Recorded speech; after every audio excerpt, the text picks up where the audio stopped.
السلام عليكم ورحمة الله وبركاته. إن الحمد لله نحمده ونستعينه ونستغفره ونعوذ بالله من شرور أنفسنا ومن سيئات أعمالنا. من يهده الله فلا مضل له ومن يضلل فلا هادي له. وأشهد أن لا إله إلا الله وحده لا شريك له وأشهد أن محمدا عبده ورسوله. قال الله تعالى في كتابه الكريم: يا أيها الذين آمنوا اتقوا الله حق تقاته ولا تموتن إلا وأنتم مسلمون. أما بعد، فإن أصدق الحديث كتاب الله وخير الهدي هدي محمد صلى الله عليه وسلم وشر الأمور محدثاتها وكل محدثة بدعة وكل بدعة ضلالة وكل ضلالة في النار. معاشر المسلمين والmuslimat, أعزني الله وإياكم. Puja-puji syukur kembali kita panjatkan kepada Allah Subhanahu wa taala, yang mana Allah Subhanahu wa taala telah memberikan kita nikmat yang luar biasa, yang mana di antaranya Allah Subhanahu wa taala memberikan kita taufik untuk senantiasa melakukan ketaatan kepada Allah pada pagi hari ini, untuk melaksanakan salat subuh berjamaah, dilanjutkan dengan melaksanakan sebuah kewajiban bagi setiap muslim, yaitu talabul ilm, menuntut ilmu agama Allah Subhanahu wa taala. Kita harapkan kepada Allah Subhanahu wa taala semoga ini menjadi salah satu sebab kita dimasukkannya ke dalam surga Allah Subhanahu wa taala. Nabi Muhammad sallallahu alaihi wasallam bersabda: "Man salaka tariqan yaltamisu fihi ilman, sahhalallahu lahu bihi tariqan ilal jannah." Barang siapa yang menempuh suatu jalan dalam rangka mencari ilmu, dalam rangka menuntut ilmu, Allah akan mudahkan jalannya kelak menuju surga. Salawat dan salam tak lupa kita panjatkan kepada Nabi kita Muhammad sallallahu alaihi wasallam beserta keluarga, kerabat dan pengikut beliau hingga akhir zaman. Pada pagi hari ini insyaallah kita akan membahas sebuah hadis, kajian ringan, membahas sebuah hadis yang kandungannya luar biasa, sabda Nabi Muhammad sallallahu alaihi wasallam yang diriwayatkan oleh salah seorang sahabat, Abu Kabsyah Al-Anmari. Salah seorang sahabat Abu Kabsyah Al-Anmari, sebagaimana juga hadis ini diriwayatkan oleh Al-Imam At-Tirmidzi di dalam sunannya dan disahihkan oleh Syekh Albani rahimahullah. Nabi Muhammad sallallahu alaihi wasallam pernah bersabda, "Thalathatun uqsimu alaihinna." Ada 3 perkara yang aku bersumpah perkara ini pasti akan terjadi. Thalathatun uqsimu alaihinna. 3 perkara yang Nabi Muhammad sallallahu alaihi wasallam bersumpah ini pasti akan terjadi. Kata Nabi Muhammad sallallahu alaihi wasallam, adapun yang pertama, ma naqasa malu 'abdin min shadaqah. Tidak akan berkurang harta seorang hamba itu disebabkan sedekah yang ia keluarkan di jalan Allah Subhanahu wa taala. Adapun yang kedua, wala zulima 'abdun mazlamatan fasabara 'alaiha illa zadahu Allahu 'izza. Tidaklah seorang hamba dizalimi oleh orang lain dengan suatu kezaliman, kemudian dia bersabar di atas kezaliman tersebut, kecuali Allah akan menambahkan kemuliaan baginya. Kemudian yang ketiga, kata Nabi Muhammad sallallahu alaihi wasallam, wala fataha 'abdun baba mas'alatin illa fataha Allahu alaihi baba faqrin. Tidaklah seorang hamba mulai membuka pintu meminta-minta kepada orang lain, kecuali Allah akan bukakan baginya pintu kemiskinan. Hadis sahih diriwayatkan oleh Imam At-Tirmidzi. Jamaah azani Allah wa iyyakum. Nabi Muhammad sallallahu alaihi wasallam mengawali hadis ini dengan sumpah, yang mana seharusnya Nabi Muhammad sallallahu alaihi wasallam tanpa sumpah pun beliau ini sudah wajib kita imani perkataannya. Tanpa sumpah pun perkataan Nabi ini adalah wahyu. Karena Nabi Muhammad sallallahu alaihi wasallam tidak mungkin berkata-kata kecuali wahyu dari Allah Subhanahu wa taala. Wa ma yantiqu 'anil hawa in huwa illa wahyu yuha. Tidaklah Nabi Muhammad SAW ini berucap berdasarkan hawa nafsunya, kecuali wahyu yang diwahyukan oleh Allah Subhanahu wa taala kepadanya.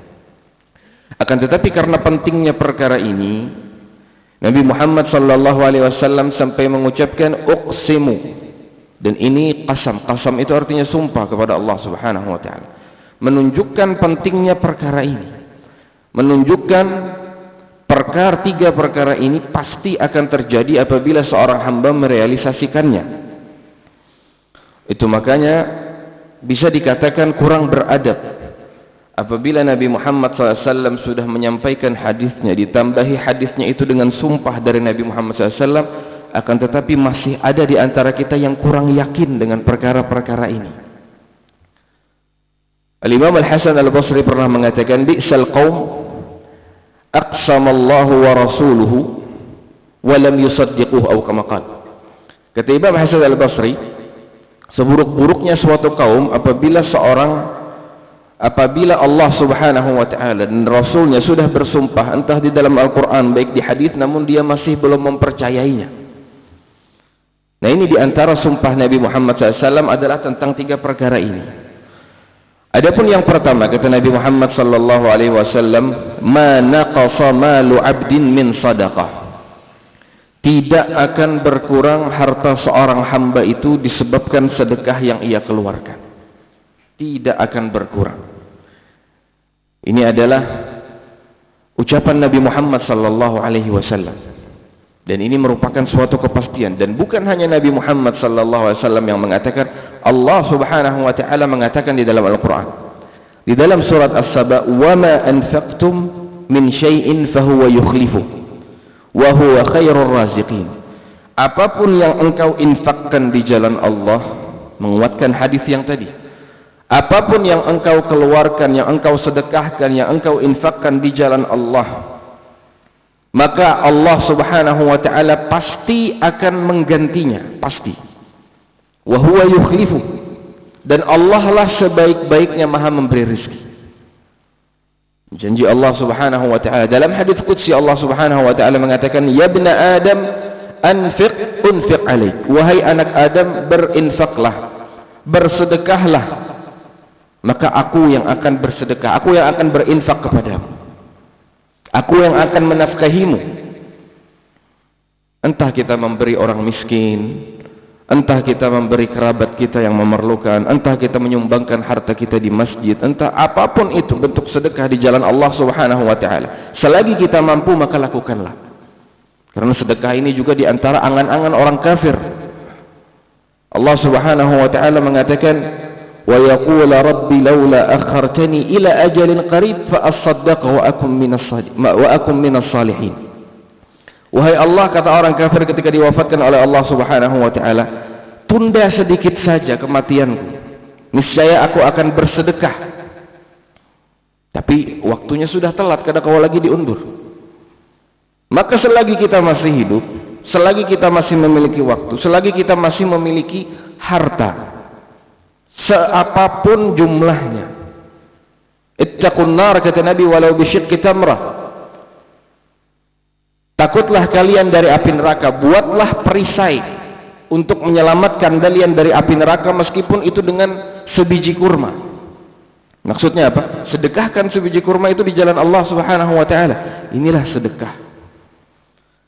Nabi Muhammad sallallahu alaihi wasallam juga mengatakan, kata beliau, ma min yaumin yusbihul ibadu fihi illa malakani yanzilan. Di antara hadis yang menjelaskan keutamaan sedekah di jalan Allah Subhanahu wa taala, tidaklah ada satu hari yusbihul ibadu fihi, yang seorang hamba hidup pada hari tersebut, bangun di pagi harinya, illa malakani yanzilan, kecuali ada dua malaikat yang turun kepadanya.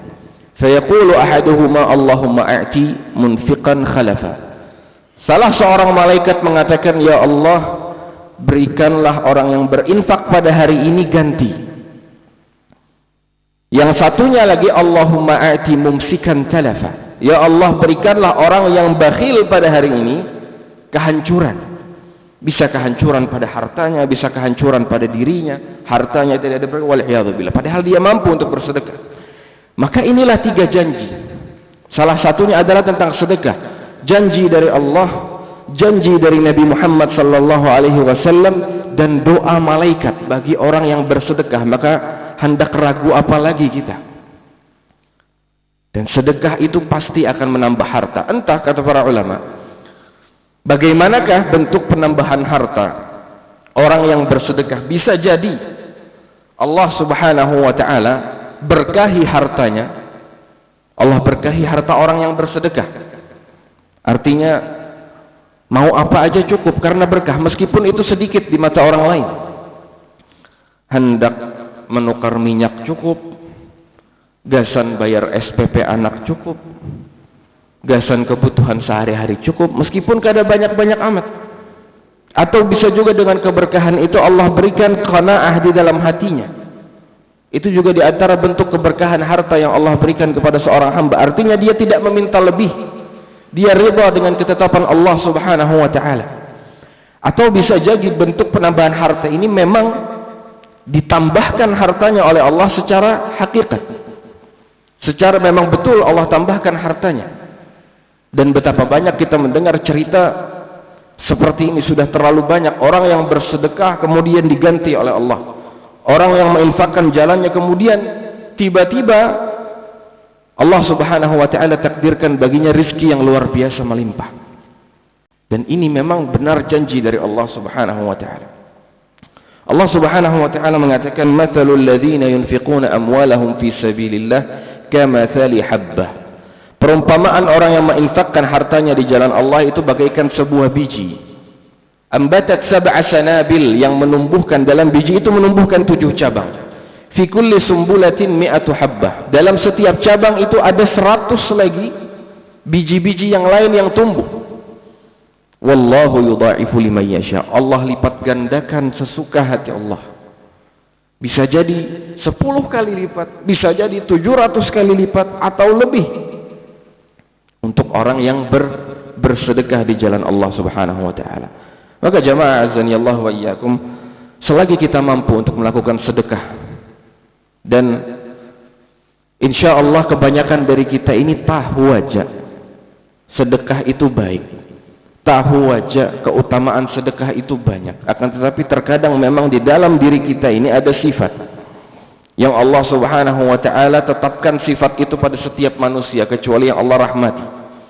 Allah subhanahu wa ta'ala mengatakan, innal insana khuliqa halu'a idza massahu syarru jazu'a wa idza massahul khairu manu'a. Apabila seorang hamba, seorang manusia itu diberikan kenikmatan, diberikan harta, diberikan rezeki lebih, dia manu'. Manu' itu engken, pelit, bakhil, enggan untuk mengeluarkan hartanya. Takut berpikiran ini itu, was-was dari syaitan akan senantiasa datang kepadanya. Kadu usah bersedekah dulu, kebutuhan ikam belum terpenuhi. Kadu usah bersedekah dulu, anak ikam lagi garing. Kadu usah bersedekah dulu, SPP anak belum bayar. Kadu usah bersedekah, dan lain-lain sebagainya. Ini adalah was-was syaitan. Allah subhanahu wa ta'ala mengatakan dalam Al-Baqarah, Al-Quran surat Al-Baqarah, asy-syaitanu ya'idukumul faqra wa ya'murukum bil fahsya. Syaitan itulah yang mewanti-wanti kalian, yang menakut-nakuti kalian, menjanjikan kepada kalian kemiskinan. Itu syaitan. Dan memerintahkan kepada kalian untuk berbuat keji. Akan tetapi Allah, wallahu ya'idukum maghfiratan minhu wa fadlah. Allah yang menjanjikan kepada kalian ampunan dan karunia darinya. Maka terkadang ada terbetik dalam hati kita rasa enggan ingin bersedekah, maka dilawan dengan iman kita bahwasanya sedekah itu tidak akan mengurangi harta, dan boleh ketika kita bersedekah. Kata para ulama, di antara sebab terbukanya pintu rezeki itu adalah dengan bersedekah. Di antara sebab terbukanya pintu rezeki itu adalah dengan bersedekah. Maka ketika Nabi Muhammad SAW mengatakan tidak akan berkurang harta seorang hamba dengan sedekah, ketika kita bersedekah boleh kita gabungkan niat kita. Selain kita ingin mengharapkan pahala dari Allah, kita boleh menggabungkan niat kita memang ingin mengharapkan rezeki dari Allah Subhanahu wa taala. Namun jangan sampai niat dunia ini yang dominan. Ketika kita beramal dengan suatu amalan, hendaklah niat akhirat kita yang utamakan. Tetap dalam sedekah kita mengharapkan wajah Allah, mengharapkan pahala dari Allah, mengharapkan surga Allah. Namun ketika ada motivasi dari Nabi Muhammad SAW, janji Allah bahwasanya orang yang bersedekah pasti akan diganti, maka kita domplengkan niat ini. Boleh domplengkan niat ketika bersedekah ingin menambah rezeki, namun jangan dominan. Ini masalah mengatur hati. Masalah mengatur hati kita, bagaimana kita dalam sedekah kita memang mencari ridha Allah, mencari wajah Allah, mencari pahala dari Allah Subhanahu wa taala. Sebagaimana Nabi Muhammad SAW memotivasi kita dalam perkara silaturahim. Ketika Nabi Muhammad SAW katakan, yang hendak dilapangkan rezekinya, sambung tali silaturahimnya. Maka boleh kita niatkan, ketika kita silaturahim ingin Allah luaskan rezeki. Akan tetapi jangan jadikan itu niat utama. Tetap niat utamanya adalah ikhlas karena Allah Subhanahu wa taala, akan tetapi boleh diselipkan sedikit, akan tetapi jangan sampai dominan. Karena kalau niat dunianya yang dominan, maka hanya dunia yang kita dapatkan. Maka akhirat tidak akan kita dapatkan.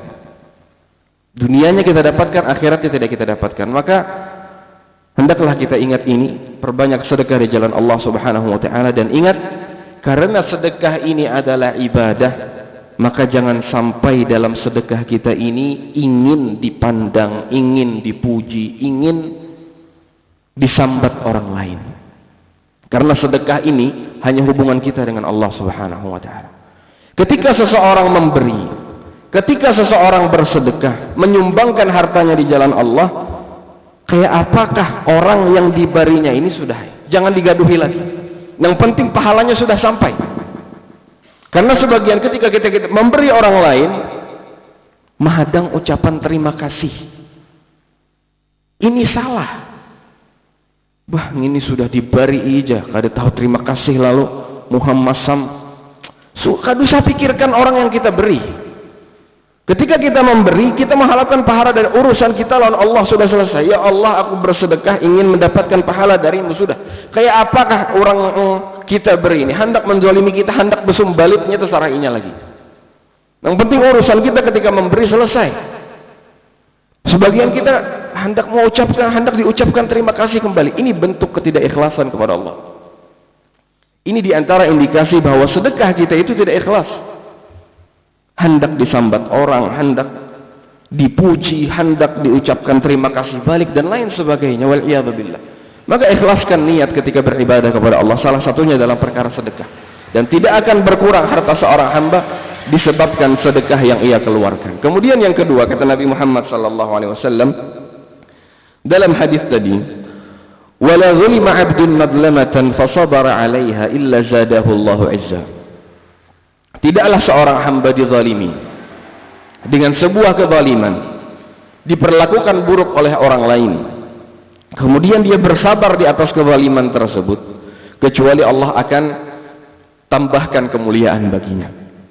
Sabda Nabi Muhammad sallallahu alaihi wasallam. Kita tahu kezaliman adalah perbuatan yang sangat tidak baik. Az-zulmu dhulumatun yaumal qiyamah. Kata Nabi Muhammad SAW, kezaliman itu adalah kegelapan-kegelapan yang akan menghampiri orang yang berbuat zalim kelak di hari kiamat. Apapun bentuk kezalimannya, entah itu kezaliman dalam perkara jiwa, bisa jadi orang menzalimi orang lain, menyakitinya dalam bentuk fisik atau menumpahkan darahnya, entah itu kezalimannya dalam bentuk harta, mengambil harta orang lain dengan hak dengan tanpa hak, atau berhutang lawan orang lain kada niat membulikakan, ini zalim. Atau mengambil tanah orang lain tanpa hak, ini zalim dalam bentuk harta. Atau bisa jadi kezaliman dalam bentuk mencela, menzalimi kehormatan orang lain, ghibah misalnya, mencela, fitnah dan lain sebagainya. Apapun bentuk kezalimannya maka hindari. Al-Imam Syafi'i mengatakan, bi'saz zadi ilal ma'adi al-udwanu 'alal ibadi. Seburuk-buruknya bekal ketika kita kembali kepada Allah adalah al-udwanu 'alal ibad, kezaliman terhadap hamba-hamba yang lain. Maka kalau kita bisa untuk menahan diri dari perbuatan zalim kepada orang lain, maka tahan. Kalau bisa kita tidak memiliki musuh di dunia, maka tahan. Kenapa? Karena kezaliman, kata para ulama, ketika seseorang hamba ini ingin bertaubat, maka dia harus memenuhi 3 syarat. Yang pertama, haruslah dia menyesal dengan dosanya agar taubatnya diterima oleh Allah. Yang kedua, haruslah dia berlepas diri sepenuhnya dari dosa yang dia kerjakan. Yang ketiga, haruslah dia berazam, bertekad kuat dalam dirinya, dia tidak ingin mengulangi dosa ini lagi. Yang keempat, kata para ulama, kalau dosanya ini berkaitan dengan hak-hak orang lain, hak-hak hamba, masih ada dia menzalimi orang lain, maka dia harus mengembalikan hak ini kepada orang tersebut. Kita pernah menyakiti orang lain, maka hendaklah kita minta maaf. Kita pernah mengambil harta orang lain, hendaklah dikembalikan dulu harta itu. Karena apa? Karena Allah Subhanahu wa ta'ala tidak mengampuni dosa yang berkaitan dengan hak-hak hamba. Pian berdosa lawan Allah, kita berdosa lawan Allah, kita minta ampun kepada Allah, insya Allah Allah ampuni. Selama dosa itu bukan dalam perkara kesyirikan. Akan tetapi kalau berkaitan dengan hak-hak hamba, masih ada tanggungan orang lain dalam diri kita. Kita pernah menyakiti orang lain, mengambil harta orang lain, merampas harta orang lain, maka ini harus diselesaikan terlebih dahulu. Kalau tidak, kata Nabi Muhammad sallallahu alaihi wasallam, man kanat indahu madlamatun li akhihi min 'irdihi aw min syai' falyatahallalhu minhu al-yawma qabla an la yakuna dinarun wala dirham. Kalau bagi siapa saja yang memiliki kezaliman kepada orang lain, li akhihi, saudaranya sesama muslim, min 'irdihi, entah kezaliman dari berkaitan dengan kehormatannya atau kezaliman apapun, falyatahallalhu minhu al-yawm, hendaklah dia minta halal hari ini jua. Hari ini jua minta halal, hari ini jua minta maaf. Sebelum apa? Sebelum datang hari yang mana dinar dan dirham itu kada payu lagi. Harta-harta kita itu kada payu lagi. Kenapa demikian? Karena alat tukar kelak nanti di hari kiamat itu adalah al-hasanat was sayyiat, amalan baik atau amal buruk. Ini jadi alat tukar kita kelak di hari kiamat bagi orang-orang yang belum tuntas perkaranya di dunia dengan kita. Kata Nabi, in kana lahu amalun salih ukhidha minhu biqadri madlamati. Apabila orang yang menzalimi tadi memiliki amal saleh, maka amal salehnya akan diambil seukuran dengan kadar kezaliman yang dia lakukan. Diambil, dilemparkan ke siapa? Dilemparkan kepada orang yang telah dia zalimi. Lapah-lapah ini beramal, akan tetapi buat orang lain. Wa in lam yakun lahu hasanat, apabila orang yang menzalimi ini tadi tidak memiliki kebaikan sedikit pun, ukhidha min sayyiati sahibihi fahumila alaih, maka akan diberikan keburukan-keburukan orang yang dizalimi. Apabila orang yang dizalimi tadi memiliki dosa, dosanya ini akan dilemparkan kepada orang yang menzalimi. Maka ini luar biasa. Inilah orang yang bangkrut, kata Nabi. Hadis muflis dalam riwayat Imam Muslim, kata Nabi, siapa orang yang bangkrut itu? Ujar sahabat, nang bangkrut itu wahai Rasul, orang nang kada bisi duit, orang yang kada bisi harta. Kata Nabi, al-muflisu min ummati, orang nang bangkrut dari kalangan aku, dialah yang datang dengan pahala yang sangat banyak, pahala salatnya, pahala puasanya, pahala zakatnya. Akan tetapi dia datang menghadap Allah, dia telah mencela si fulan, dia telah memukul si fulan, dia telah mengambil harta si fulan, dia telah menumpahkan darah si fulan. Maka diambillah kebaikan orang itu kepada orang yang dizalimi. Kalau kebaikannya habis, maka diberikan kesalahan-kesalahan orang dizalimi, dilemparkan kepadanya, kemudian dilemparkan kepada api neraka. Wal'iyadzubillah. Inilah dahsyatnya kezaliman.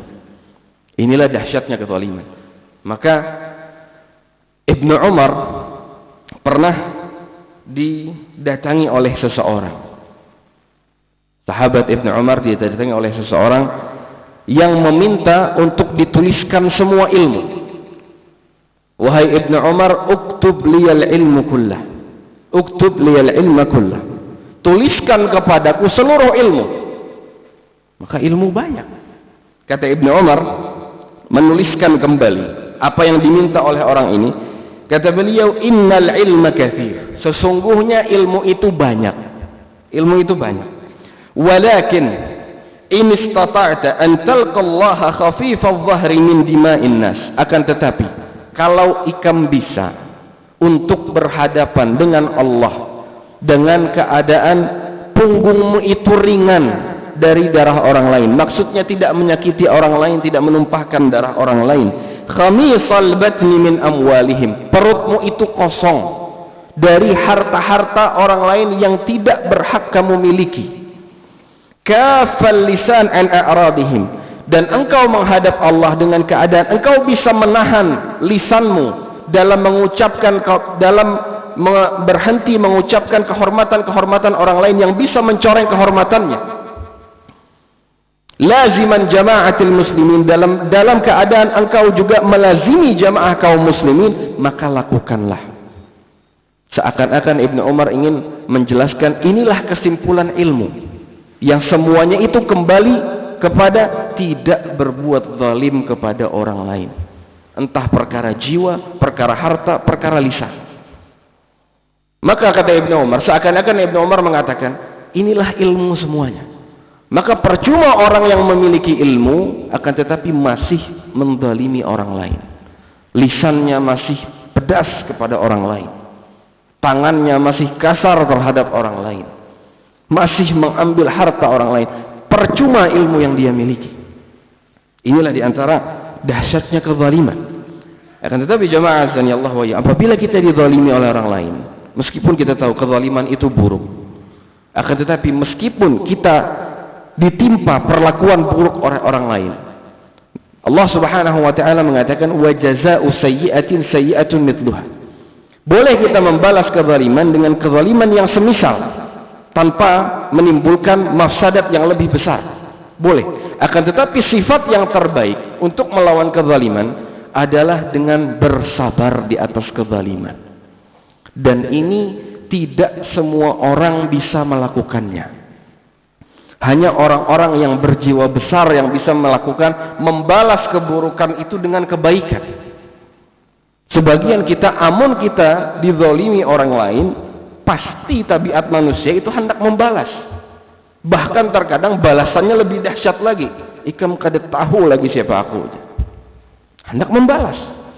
Akan tetapi Islam tidak hanya mengajarkan kepada kita membalas kebaikan dengan kebaikan. Karena kalau membalas kebaikan dengan kebaikan itu perkara mudah.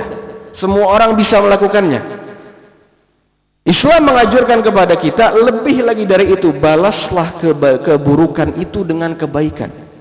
Bersabar. Doakan orang yang menzalimi. Tidak perlu membalas. Akan tetapi sekali lagi ini tidak mudah. Hanya bisa dilakukan oleh orang-orang yang berjiwa besar. Allah Subhanahu wa taala mengatakan wala tastawil hasanatu walas sayyi'ah. Tidaklah sama kebaikan itu dengan keburukan. Idfa' billati hiya ahsan. Balaslah keburukan itu dengan cara yang terbaik. Bukan dibalas lagi dengan kezaliman yang lain. Ini cara yang terbaik. Kenapa demikian? Fa idzal ladzi bainaka wa bainahu adawah ka'annahu waliyyun hamim. Karena apabila engkau membalas keburukan itu dengan keburukan,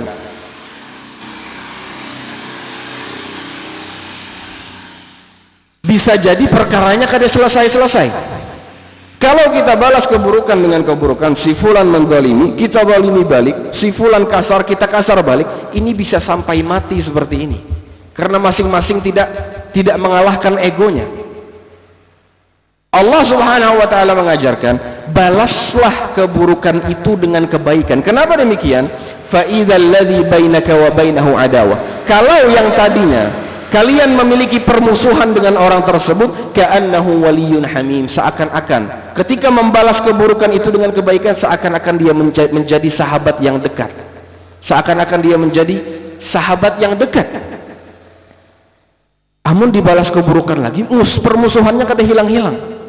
Tapi tetap kepada orang yang menzalimi kita, kita berbuat baik kepada dia, mendoakan dia, bersabar di atas kezalimannya. Ini orang yang spesial. Bahkan Nabi sebutkan ini seutama-utamanya akhlak penduduk dunia dan penduduk akhirat, yaitu membalas keburukan dengan kebaikan. Yang mana kata Allah, wa ma yulaqqaha illa alladziina sabaru, tidaklah ada yang bisa mempraktekkan ini kecuali orang-orang yang sabar. Maka orang yang kada sabar kada bisa. Wa ma yulaqqaha illa dzu hazzin 'adzim, tidak ada yang bisa mempraktekkan ini kecuali dia mendapatkan keutamaan yang besar di sisi Allah Subhanahu wa taala.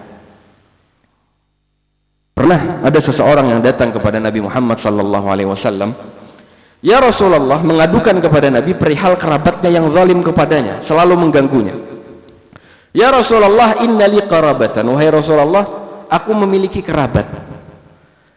Asiluhum wa yaqta'unani, aku ini berbuat baik kepada ini, aku menyambung silaturahim kepadanya, mereka memutus silaturahim kepadaku.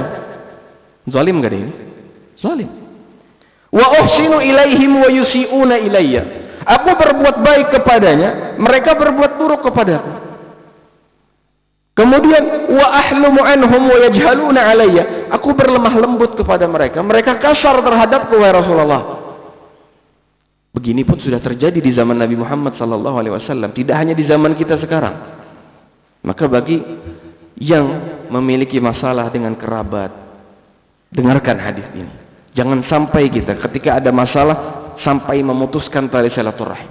Kata Nabi Muhammad SAW, la in kana kama taqul fa ka'annama tusiffuhumul mal.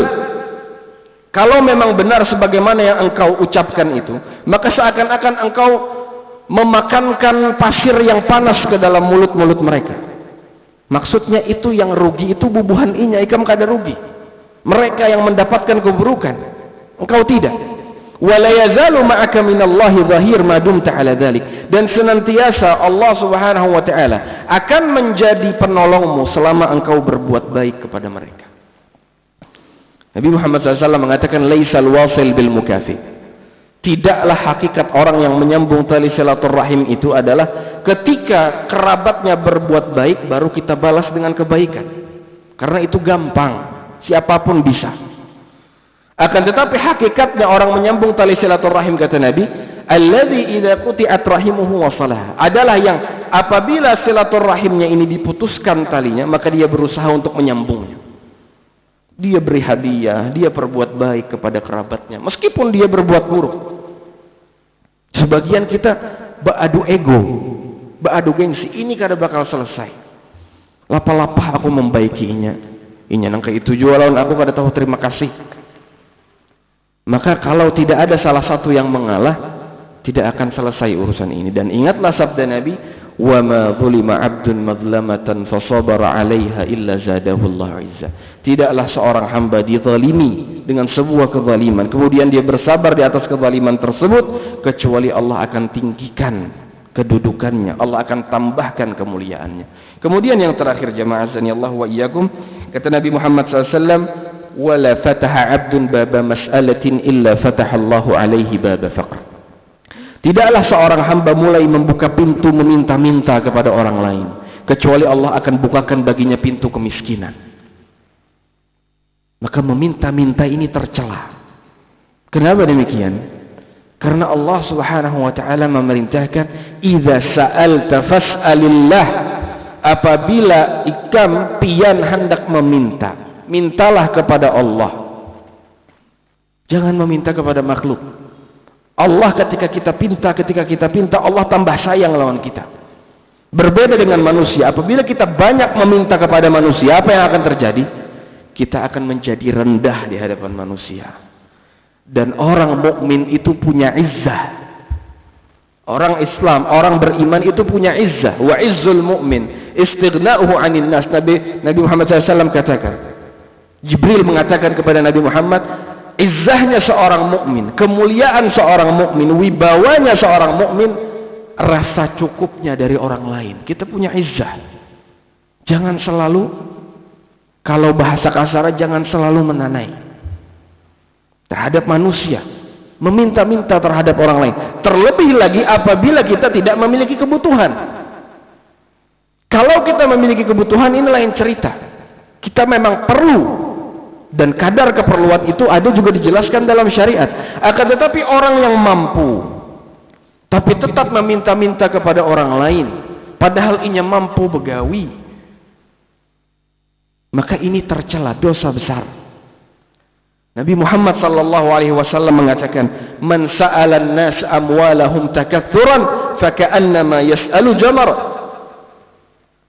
Orang yang senantiasa meminta kepada manusia dalam rangka memperbanyak hartanya, seakan-akan dia meminta bara api. Falyastaqil aw liyastakthir. Hendaklah dia berhenti dari perbuatannya atau dia teruskan. Nabi Muhammad SAW juga mengancam dalam sebuah hadisnya, "La yazalu ar-rajulu yas'alu an-nas hatta ya'tiya yaumal qiyamah laisa fi wajhihi muz'ata lahmin." Senantiasa seseorang itu terus meminta kepada orang lain sampai dia datang kepada Allah pada hari kiamat, muhanya itu kada berdaging. Kenapa? Selalu meminta-minta kepada orang lain padahal dia tidak memiliki hajat-hajat yang mendesak. Maka jangan sekali-kali rendahkan wajah kita ini di hadapan orang lain. Jangan sekali-kali hinakan wajah kita di hadapan orang. Kita memiliki kehormatan, kita memiliki izzah. Kepada orang-orang kaya kita berwibawa, kepada orang-orang miskin kita rendah. Jangan dibalik. Sikap seorang mukmin kepada orang kaya berwibawa. Jangan hinakan diri. Kepada orang miskin rendah. Jangan dibalik, kepada orang kaya kita merendahkan diri. Jangan. Kita memiliki kehormatan. Wa izzul mu'min istighna'uhu 'anil nas. Nabi Muhammad SAW bahkan menyebutkan, li an ya'khudha ahadukum ahbulahu. Seseorang di antara kalian, ketika seseorang di antara kalian mengambil tali, kemudian pergi ke atas gunung, mencari kayu bakar, kemudian dengan hasil mencari kayu bakarnya itu, dia jual, kemudian dia bisa bersedekah, itu lebih baik, kata Nabi. Khairun lahu min an yas'alan nas. Lebih baik daripada meminta-minta kepada orang lain. Seremeh apapun pekerjaan kita, selama itu halal, meskipun itu remeh di hadapan manusia, maka itu lebih baik daripada kita meminta kepada orang lain. Maka jamaah azani Allah wa iyyakum, hendaklah kita selalu bersandar kepada Allah Subhanahu wa taala. Selalu meminta kepada Allah Subhanahu wa taala. Jangan biasakan diri kita ini meminta. Terkadang parahnya di zaman kita sekarang, kita itu tidak memerlukan harta lebih. Bahkan terkadang kita ini cukup, akan tetapi masih meminta-minta. Dan itu yang terjadi sekarang. Kita lihat pengemis-pengemis minta-minta di jalan. Minggu semalam ada berita pengemis, wallahu alam pian membaca apa kada, dalam rekeningnya itu 490 juta di Sulawesi kalau kada salah. Dan itu pengemis, sugih. Akan tetapi karena meminta-minta ini menyanyati, dan ini penyakit, maka harus kita lawan.